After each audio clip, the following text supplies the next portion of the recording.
Assalamualaikum warahmatullahi wabarakatuh. Apa kabar anak-anakku kelas 9 Madrasah Sanawiyah Nurul Falah? Semangat. Semoga kalian dalam lindungan Allah Subhanahu wa taala. Tetap di rumah, hindarkan dari kerumunan. Semangat sekali lagi untuk belajar walau kita dipisahkan dengan jarak. Mari kita lanjutkan ke bab 2 pelajaran kita, yaitu sistem perkembangbiakan tumbuhan dan hewan. Sebelum kita lebih lanjut, terlebih dahulu kita akan mengetahui apa tujuan kita mempelajari bab sistem perkembangbiakan tumbuhan dan hewan.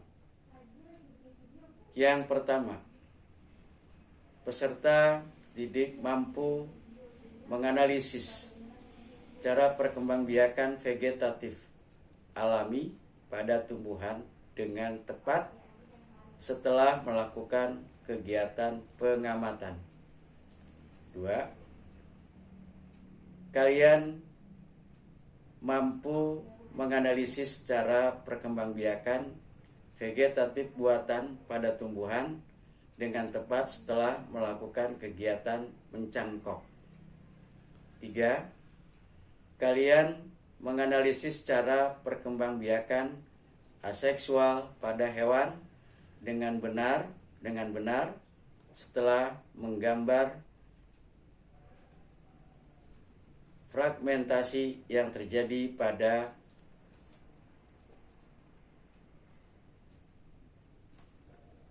planaria. 4. Kalian mampu menganalisa cara perkembangbiakan seksual pada hewan dengan benar setelah mendata cara perkembangbiakan seksual pada hewan. 5. Kalian dapat menganalisis teknologi reproduksi pada tumbuhan dan hewan dengan tepat setelah mencari informasi dari berbagai sumber. 6. Kalian mampu menyajikan karya hasil perkembangbiakan pada tumbuhan dengan lancar saat presentasi tanaman hasil kegiatan mencangkok. Mari kita mulai bab ini dengan mengucap Bismillahirrahmanirrahim. Kamu pasti sering melihat lebah yang hinggap pada bunga. Menurutmu, apa yang dilakukan lebah pada bunga tersebut? Tentu saja, lebah menghisap nektar pada bunga sebagai sumber makanannya. Namun, tahukah kamu bahwa keberadaan lebah pada bunga juga membantu perkembangbiakan bunga tersebut? Serbuk sari bunga akan menempel pada kaki lebah dan terbawa ke bunga lain. Pada saat lebah hinggap pada bunga lain, serbuk sari yang terbawa oleh kaki lebah akan menempel pada kepala putik, sehingga memungkinkan terjadinya penyerbukan. Apa yang dimaksud dengan penyerbukan? Apa yang akan terjadi jika makhluk hidup memiliki kemampuan berproduksi? Nah, berdasarkan persepsi di depan, dapat diketahui bahwa perkembangbiakan tumbuhan terjadi melalui peristiwa penyerbukan. Perkembangbiakan pada tumbuhan yang melalui proses penyerbukan tersebut perkembangbiakan secara generatif. Selain secara generatif, tumbuhan juga dapat berkembangbiak secara vegetatif. Bagaimana dengan hewan? Apakah hewan juga mengalami perkembangbiakan secara vegetatif dan generatif? Apa perbedaan perkembangbiakan secara vegetatif dan generatif? Nah, dalam bab ini akan kita cari tahu tentang hal-hal yang tadi kita pertanyakan. Coba kita sudah mulai masuki yang pertama, sistem perkembangbiakan tumbuhan. Berkembang biak merupakan salah satu cara makhluk hidup untuk mempertahankan keberadaan jenisnya. Pada tumbuhan dan hewan, perkembang biak dapat dilakukan secara generatif, seksual, dan vegetatif, aseksual. Apa yang dimaksud dengan perkembangbiakan seksual dan aseksual? Untuk mengawali pemahaman tentang perkembangbiakan ini, kita akan mencoba ada beberapa di bawah untuk mengetahui perkembangbiakan secara seksual dan aseksual pada tumbuhan. Setiap jenis tumbuhan dapat melangsungkan proses perkembangbiakan. Ada yang berkembang biak secara seksual dan ada yang berkembang biak secara aseksual. Nah, sekarang kita lihat memang harus kita lihat juga ini. Kita simak tayangan dari video. Kalau kita lihat dulu di YouTube, ada di situ websitenya, alamatnya 1 dan 2. Nah, setelah kita nanti melihat kedua video tersebut, kita akan mencari tahu. Untuk sementara kita bertanya dengan diri kita sendiri, bagaimana cara perkembangbiakan secara aseksual dan seksual, terus bagaimana perbedaan perkembangbiakan secara seksual dan aseksual, apakah tumbuhan juga dapat berkembangbiak secara seksual oleh manusia. Nah, bagaimana caranya? Di situ ada beberapa tumbuhan 1, 2, 3, 4, 5, 6, dan 7. Jadi kalian cari informasi dari berbagai sumber untuk mengetahui dan mencari jawaban yang dipertanyakan. Nah, setelah kalian mencoba sendiri di rumah, karena kita belum tatap muka, ini kalian akan dapati jawaban-jawabannya. Nah, setelah kita melakukan kegiatan tersebut, kita telah mengetahui tentang cara perkembangbiakan pada tumbuhan. Tumbuhan dapat berkembang biak secara seksual, generatif, dan aseksual, vegetatif. Tumbuhan dibedakan menjadi Angiospermae, Gymnospermae, Chlorophyta, tumbuhan lumut, dan Pteridophyta, tumbuhan vaku. Bagaimana reproduksi pada tumbuhan tersebut? Untuk mengetahui lebih mendalam kita mengenai perkembangbiakan atau reproduksi pada tumbuhan, kita simak materi di bawah ini. Perkembangbiakan pada tumbuhan Angiospermae. Tumbuhan Angiospermae merupakan tumbuhan yang bakal bijinya tertutup oleh bakal buah. Tumbuhan Angiospermae dapat melakukan perkembangbiakan secara aseksual dan seksual. Nah, perhatikan di bawah A, perkembangbiakan secara vegetatif aseksual. Perkembangbiakan vegetatif merupakan cara berkembang biak yang terjadi tanpa melalui peleburan gamet jantan dan gamet betina. Terbentuknya individu baru pada perkembangbiakan vegetatif berasal dari bagian tubuh vegetatif tumbuhan, misalnya batang dan daun. Untuk mengawali pemahamanmu tentang perkembangbiakan vegetatif pada tumbuhan, kita memang harus melakukan ada beberapa kegiatan. Di situ ada mengidentifikasi cara perkembangbiakan vegetatif dan tumbuhan. Tumbuhan berkembang biak secara vegetatif dengan berbagai cara. Perkembangbiakan secara vegetatif menggunakan bagian-bagian tertentu pada tumbuhan. Apa saja bagian-bagian pada tumbuhan yang dapat digunakan sebagai alat perkembangbiakan vegetatif? Nah, sekarang carilah tumbuhan yang ada di sekitar kamu. Selanjutnya, amati alat perkembangbiakan vegetatif alami ya, dan identifikasikan bagian tumbuhan yang ditanam jika tumbuhan tersebut dikembangbiakan oleh manusia. Nah, kita ada di situ tabel. Kita coba ada nomor, nama tumbuhan, perkembangbiakan secara vegetatif alami, bagian yang ditanami jika dikembangbiakan oleh manusia. Di situ ada perkembangbiakan vegetatif buatan. Nah, berdasarkan tabel tadi, ini kita nanti akan kita coba untuk mendiskusikannya bagaimana berkembangbiaknya makhluk hidup baru ini. Terus bagaimana juga dapat dikembangbiakan oleh manusia. Kalau kita sudah dapat melakukan hal itu, kita akan mengetahui beberapa tumbuhan yang berkembang biak secara vegetatif.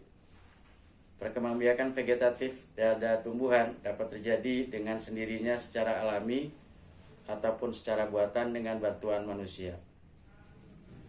Perkembangbiakan vegetatif alami. Tumbuhan dapat berkembang biak menggunakan bagian tubuhnya tanpa campur tangan manusia, yang disebut perkembangbiakan vegetatif alami. Beberapa cara perkembangbiakan vegetatif alami pada tumbuhan sebagai berikut.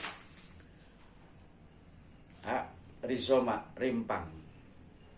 Rizoma merupakan bentuk modifikasi batang yang menjalar di dalam tanah yang tumbuh mendatar dan biasanya bercabang. Rizoma ini beruas-ruas. Pada permukaannya melekat daun berupa sisik. Pada ruas-ruas inilah akan muncul tunas dan tumbuh menjadi individu baru. Tumbuhan yang bereproduksi dengan rizoma, misalnya jahe. Kenal kan jahe? Lengkuas, kencur, dan kunyit.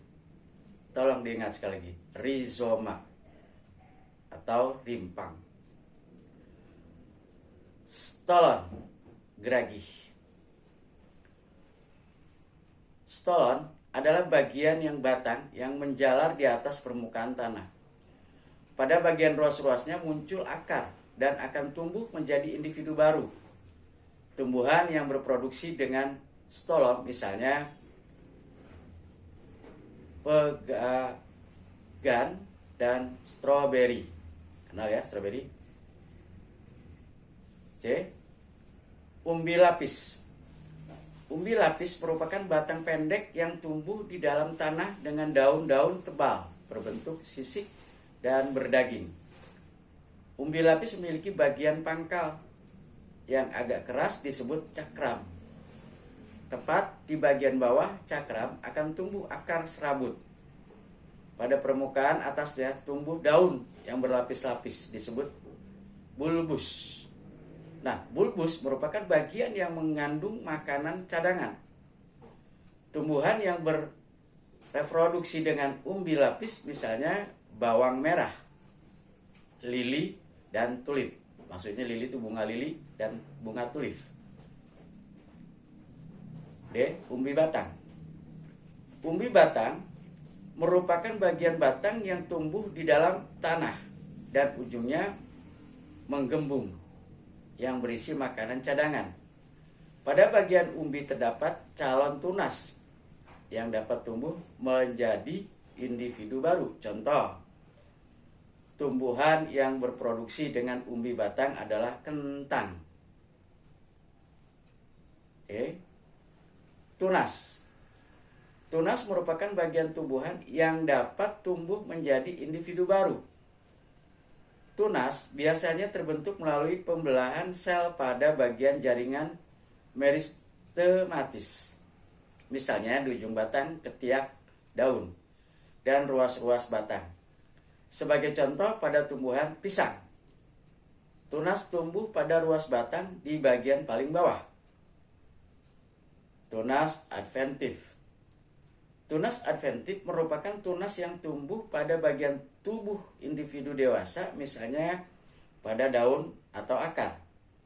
Tumbuhan yang dapat berproduksi dengan tunas adventif, misalnya cocor bebek, ini bunga ya, dan cemara. Tunas adventif pada cocor bebek muncul pada tepi daun. Apabila daun tersebut terlepas dan jatuh, tunas tersebut dapat tumbuh menjadi individu baru. Sementara itu, tunas adventif pada cemara tumbuh pada akar. Nah, kalau kalian tadi telah mengetahui cara perkembangbiakan vegetatif alami pada tumbuhan, kita amati sekarang di bawah yang melalui perkembangbiakan vegetatif pada beberapa tanaman. Nah, di situ ada untuk kalian lakukan sendiri dulu di rumah. Tujuan prakteknya bagaimana, alat dan bahannya, cara kerjanya. Ini yang paling mudah adalah kita perlakuan terhadap tanaman singkong dan cocor bebek. Nanti setelah itu perlakuan terhadap bawang merah, variabel bebas variabel, ini nanti akan kita ketahui. Nanti akan ada hasilnya bagaimana, terus pertanyaan, dan terus bagaimana kreativitas kita sekalian kalau kita sudah melakukan hal tersebut. Makanya waktunya seminggu, kalian sambil menyimak, diulang lagi. Dari berdasarkan kegiatan di atas, kalian dapat mengetahui bahwa manusia dapat membantu perkembangbiakan vegetatif tanaman. Berbagai macam cara yang dapat dilakukan manusia untuk membantu reproduksi tanaman dapat kamu simak dalam uraian materi nanti berikut ini. 2. Perkembangbiakan vegetatif buatan. Perkembangbiakan vegetatif buatan adalah perkembangbiakan tumbuhan secara vegetatif yang dilakukan oleh manusia. Beberapa cara perkembangbiakan vegetatif buatan sebagai berikut. Stek. Stek adalah teknik perkembangbiakan tanaman dengan cara memotong bagian tanaman untuk ditanam sehingga akan tumbuh menjadi individu baru. Nah, bagian tanaman yang sering digunakan untuk stek misalnya akar, daun, dan batang. Contoh tumbuhan yang dapat dikembangbiakan dengan cara stek daun yaitu tanaman lidah mertua, daun tanaman lidah mertua yang dipotong apabila ditancapkan pada tanah yang subur dapat membentuk akar dan memunculkan tunas baru. Runduk. Nah, runduk, ini runduk ya, dilakukan dengan membengkokkan atau membenamkan bagian batang atau cabang suatu tumbuhan ke dalam tanah. Akar akan terbentuk pada bagian batang yang ditimbun tanah. Setelah tumbuh akar, bagian tersebut dapat dipotong dan dipindahkan sehingga tumbuh menjadi individu baru. Runduk dapat dilakukan pada tanaman yang memiliki cabang batang panjang dan lentur, misalnya alamanda, stroberi, dan melati. Cangkok. Cangkok dilakukan dengan cara membuat perakaran baru di atas permukaan tanah pada batang tanaman. Kulit batang dikelupas, lalu dibalut dengan tanah dan dibungkus dengan sabut kelapa atau plastik sehingga akan dapat tumbuh. Bagian cabang yang telah tumbuh, perakarannya dapat dipotong dan ditanam sehingga tumbuh menjadi individu baru. Cangkok dapat dilakukan pada tanaman Dicotyledoneae yang berkayu seperti mangga, rambutan, jambu, dan jeruk. Cangkok akan menghasilkan tanaman yang memiliki sifat seperti induknya dan cepat berbuah. Namun, perakaran tanaman ini kurang kuat karena berupa akar serabut.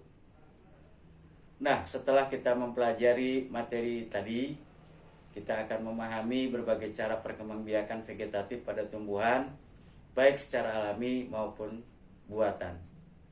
Nah, untuk aplikasikan pengetahuan kalian dalam tindakan nyata, ada di sini contoh budidayakan tumbuhan di sekitarmu secara vegetatif buatan.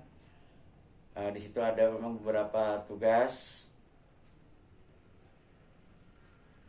yang nanti kalian akan coba dulu sendiri di rumah. Kita lanjutkan dulu secara perkembangbiakan secara generatif seksual. Kita tunda dulu ya, untuk berikutnya nanti waktunya kita bagi-bagi. Sekian dulu, nanti selamat belajar. Memang kalau ada kesulitan, andai kata kalian mau tanya, tapi kalian cari tahu dulu di media-media internet, baru kalian nanti akan cari solusi-solusinya. Materi kita kali ini kita cukupkan dulu, sekian. Billahi taufiq wal hidayah, walakum minkum. Wassalamualaikum warahmatullahi wabarakatuh. Tetap semangat belajar di rumah. Sekian.